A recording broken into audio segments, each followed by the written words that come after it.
Welcome back. Filter option எதுக்கு use ஆகுது அப்படின்னு கேட்டிங்கன்னா, ஃபார் எக்ஸாம்பிள் நம்ம கம்பெனியில் 100 எம்ப்ளாயீஸ் இருக்காங்க. அந்த 100 எம்ப்ளாயீஸோட டேட்டாவும் ஒரு எக்ஸல் ஷீட்டில் இருக்குது.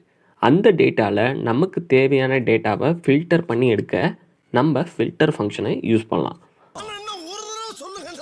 ஃபில்டர் ஃபங்க்ஷனை பற்றி இன்னும் நிறைய தெரிஞ்சுக்கணுன்னா, நான் ஏற்கனவே அதை பற்றின ஒரு வீடியோவை நம்ம சேனலில் அப்லோட் பண்ணிருக்கேன். அதோட லிங்க்கை நான் டிஸ்கிரிப்ஷனில் தரேன், போய் பாருங்கள். இன்றைக்கி நம்ம பார்க்க போகிறது அட்வான்ஸ் ஃபில்டர் ஃபங்க்ஷன். நீங்கள் கேட்கலாம், ஏற்கனவே அதுதான் ஃபில்டர் ஃபங்க்ஷன் இருக்கே, எதுக்கு அட்வான்ஸ் ஃபில்டர் அப்படின்ட்டு.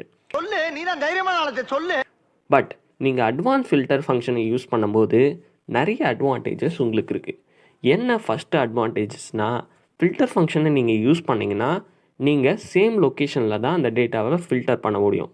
பட் அட்வான்ஸ் ஃபில்டர் ஃபங்க்ஷனை நீங்கள் யூஸ் பண்ணும்போது வேறு லொக்கேஷன்லேயும் அந்த டேட்டாவை நீங்கள் ஃபில்டர் பண்ணிக்கலாம். இங்கே உங்களுக்கு அட்வான்ஸ் ஃபில்டர் ஃபங்க்ஷனில் ஒரு டைலாக் பாக்ஸ் இருக்குது. ஸோ அதில் சில ஃபீச்சர்ஸும் உங்களுக்கு இங்கே இருக்குது. ஆல்ரைட், இந்த எக்ஸாம்பிளை பாருங்கள். இந்த எக்ஸாம்பிளில் எம்ப்ளாயியோட ஐடி, நேம், அவர் எந்த ரீஜனில் ஒர்க் பண்ணுறாரு, என்ன டிபார்ட்மெண்ட்டில் ஒர்க் பண்ணுறாரு, அவரோட ஜெண்டர் என்ன, அவர் எந்த பிரான்ச்சில் ஒர்க் பண்ணுறாருன்ட்டு கிளியரான டேட்டாஸ் இருக்குது. இதில் நமக்கு என்ன வேணும்னா, நம்மக்கிட்ட எத்தனை மேல் எம்ப்ளாயீஸ் இருக்காங்க, அதுதான் நமக்கு தேவையான டேட்டா. ஸோ இப்போ நம்ம அட்வான்ஸ் ஃபில்டர் ஆப்ஷனை யூஸ் பண்ணலாம். அதுக்கு நீங்கள் டேட்டா டேப்குள்ளே போகணும்.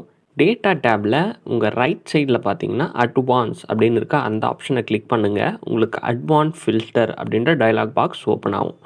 இந்த டைலாக் பாக்ஸில் பார்த்தீங்கன்னா ஃபஸ்ட்டு கொஷினே என்னென்னா, உங்களுக்கு ஃபில்டர் பண்ணுற டேட்டா எந்த இடத்துல வேணும் அப்படின்னு கேட்குது. ஸோ உங்களுக்கு ஏற்கனவே இருக்கிற பிளேஸில் வேணுமா இல்லை நியூ லொக்கேஷனில் வேணுமா அப்படின்றது தான் ஃபஸ்ட் கொஷின். ஸோ ஃபஸ்ட் ஆப்ஷனை கிளிக் பண்ணிங்கன்னா உங்களுக்கு ஏற்கனவே இருக்கிற இடத்துல அந்த டேட்டா வந்து ஃபில்டர் ஆகும். இப்போ கீழே காப்பி டு அனதர் லொக்கேஷன் இருக்கா, அதை கிளிக் பண்ணிங்கன்னா உங்களுக்கு வேறு லொக்கேஷனில் அது வந்து பேஸ்ட் ஆகும். நீங்கள் சேம் பிளேஸை கிளிக் பண்ணும்போது காப்பி டு அப்படின்ற ஆப்ஷன் வந்து உங்களுக்கு அவைலபிளாக இருக்காது. இதுவே அனதர் லொக்கேஷன் அதை கிளிக் பண்ணிங்கன்னா உங்களுக்கு காப்பி டு அப்படின்ற ஆப்ஷன் வந்து அவைலபிளாக இருக்கும். ஏன்னா லிஸ்ட் ரேஞ்ச், ஸோ அது வந்து நம்ம டேபிளோட ரேஞ்ச். ஸோ அது வந்து டிஃபால்ட்டாக செலக்ட் ஆகிருக்கு. க்ரைட்டீரியா ரேஞ்சில் நம்மளோட க்ரைட்டீரியாவை நீங்கள் செலக்ட் பண்ணிடுங்க. செலக்ட் பண்ணிவிட்டு காப்பி டு அப்படின்ற இடத்துல எந்த லொக்கேஷனில் நீங்கள் டேட்டாவை பேஸ்ட் பண்ண போகிறீங்களோ அந்த லொக்கேஷனை கொடுத்துட்டு ஓகே கொடுத்தீங்கன்னா மேல் எம்ப்ளாயியோட டேட்டா மட்டும் அங்கே ஃபில்டர் ஆகியிருக்கும். நீங்கள் மோர் தென் ஒன் க்ரைட்டீரியா கொடுத்து கூட உங்களுடைய டேட்டாவை ஃபில்டர் பண்ணலாம். ஸோ நெக்ஸ்ட்டு நம்ம அதை எப்படி பண்ணலாம் அப்படின்றத பார்க்கலாம். நான் இங்கே 3 க்ரைட்டீரியா கொடுத்துருக்கேன். சேம் வேலை நீங்கள் இங்கேயும் ஃபில்டர் ஆப்ஷனை யூஸ் பண்ணிக்கலாம். ஸோ சேம் அட்வான்ஸை கிளிக் பண்ணுங்கள். உங்களுக்கு அட்வான்ஸ் ஃபில்டர் அப்படின்ற டைலாக் பாக்ஸ் ஓப்பன் ஆகும்.